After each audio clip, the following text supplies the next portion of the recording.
Hello mga kabraso. Ayan, buksan natin itong in-order ko. Pina-order ko pa lang sa Shopee.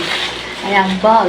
Travel bag. Para kay OCN for me. Kasi para kapag maalis kami, naglalakad and kapag duwarating siya sa akin, meron siya gagamitin na bag dahil nga nasira yung bag na ginagamit namin.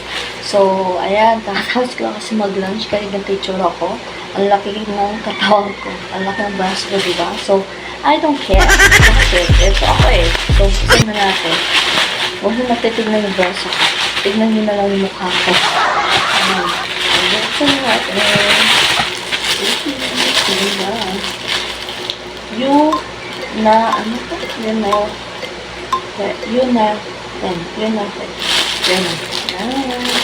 Buksan na. Ito yung large. Tapos, yung isang medium para kay Oxy.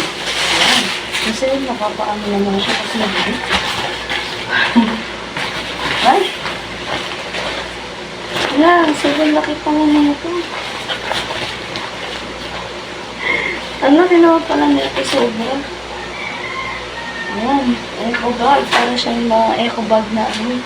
Ang laki yung ganito pala. Tapos yung isa. Medyo. Ano pala? Ayan. Ayan. Ang cute, diba? Medyo to. Bakit pala ng large? My God. Ito medyo. So, ayun lang. Thank you so much sa nag-order. Napakalaki.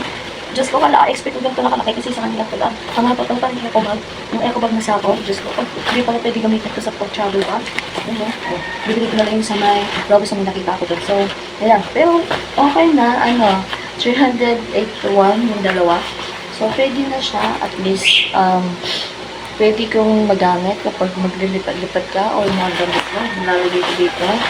Tsaka yung kasi nga nasa eco bag lang.